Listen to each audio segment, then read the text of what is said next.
শীতের প্রকোপ বাড়তেই বাঁকুড়া তালডাংরা ব্লকের বাঁশকুপা সিমলাপাল ব্লকের পাথরডোবা এবং ইন্দুপুর ব্লকের সীতাপুর ও সাতশোগোড়া গ্রামে দেখা গেল এক হৃদয় ছোঁয়া দৃশ্য। তীব্র শীতের কাঁপুনির মাঝেও মানুষের মুখে ফুটে উঠেছে উষ্ণতার হাসি। আর সেই হাসি কারিগর আলোড়ন সমাজসেবী সংগঠনের সক্রিয় সদস্য শান্তনু ধক। নিজের জন্মদিনে কেক বা আলো ঝলমলে উদযাপন নয়, শান্তনু বেছে নিলেন মানবিকতার আলো। আজ প্রায় 50 জন দুস্থ শীতবস্ত্রহীন ও প্রতিবন্ধী মানুষের হাতে কম্বল তুলে দিয়ে তিনি প্রমাণ করলেন, উৎসব মানে নিজের আনন্দ নয়, উৎসব মানে আনন্দ ভাগ করে নেওয়া।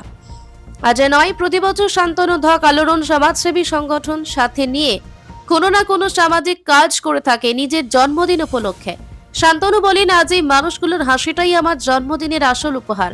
শুধু শান্তনুই নয়, আলোড়ন সমাজসেবী সংগঠনের কমিটির সদস্যরাও সারাদিন পাশে থেকে সহযোগিতা করেছেন।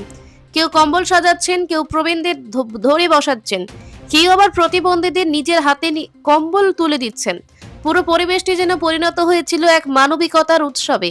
একজন বৃদ্ধা কম্বল পেয়ে আবেগে চোখ ভিজিয়ে বলেন, বাবারা না এলে কেউ আমাদের কথা ভাবতো না, আজ যেন মনটা ভরে গেল।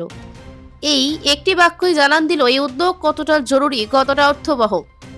আলোড়ন সমাজসেবী সংগঠনের পক্ষ থেকে জানানো হয়েছে, শীতের কামড়ে কষ্টে থাকা মানুষদের জন্য ভবিষ্যতে এমন উদ্যোগ চলবে।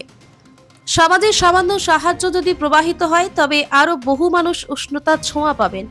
শীতের কুয়াশা মাখা সকালের মধ্যে যেন জন্ম নিল এক নতুন বার্তা। জন্মদিন মানে উপহার পাওয়া নয়, বরং অন্যকে উপহার দিয়ে আনন্দ খুঁজে নেওয়া। শেষে আলোড়ন সমাজসেবী সংগঠনের পক্ষ থেকে শান্তনু ধককে জানানো হয় আন্তরিক জন্মদিনের শুভেচ্ছা। তার পথ চলা আরো উজ্জ্বল হোক, আরো বহু মানুষের জীবনে তিনি হয়ে উঠুক উষ্ণতার আশ্রয়, এই কামনা রইল। বাঁকুড়া তালডাংরা থেকে নুরিমান মল্লিকের রিপোর্ট, পিস নিউজ বাংলা। আমাদের এই আলোড়ন সমাজসেবী সংগঠন, এই সংগঠনের এক বিশেষ সদস্য শান্তনু ধক, তার জন্মদিন উপলক্ষে আমাদের এই আজকের এই কর্মসূচিটি করা হয়েছে। তো এই কর্মসূচির জন্য আমাদের সংগঠনের সকল সদস্যরা সম্মিলিতভাবে সবাই মিলে আয়োজন করে এটি করা হলো। আমাদের লক্ষ্য ছিল এই শীতে কষ্টের থেকে কিছু দুস্থ ও প্রতিবন্ধী মানুষদের একটু আরাম দেওয়া। আগে আমরা মোট 5টি গ্রামে হরিরামপুর, সীতাপুর, সাতশোগেড়া, পাথরডোবা ও বাঁশকুপা, এই 5টি গ্রামে আমরা আমাদের কম্বল বিতরণ কর্মসূচি সম্পন্ন করলাম। 5টি গ্রাম মিলিয়ে আমরা মোট 50 জনকে কম্বল বিতরণ করতে পেরেছি। স্থানীয় মানুষের প্রতিক্রিয়া খুবই ভালো ছিল, বেশ ইতিবাচক ছিল এবং তাদের কাছ থেকে আমরা বেশ কৃতজ্ঞতাও পেয়েছি। এবং তারা স্থানীয় মানুষরা এটাও জানিয়েছেন যে যাতে এরকম কর্মসূচি আরও হয় সমাজের মধ্যে। হ্যাঁ, আমাদের সংগঠনের থেকে এরকম ভবিষ্যতে এর থেকেও বড়োভাবে কর্মসূচি করার প্ল্যান রয়েছে।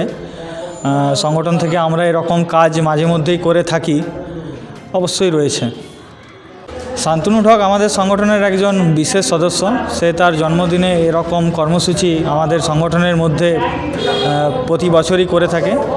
আজ শান্তনু ধকের জন্যই আমরা 50 জন মানুষের কাছে কম্বল তুলে দিতে পেরেছি। সমাজসেবী সংগঠনের পক্ষ থেকে শান্তনু ধকের প্রতি অনেক শুভেচ্ছা ও শুভকামনা রইল। তার জীবন আরও মানবিক কাজের মধ্যে সমাজকে আলোড়িত করুক, এই কামনাই করি। পিস নিউজ বাংলা, সত্যের পক্ষে, শান্তির পথে।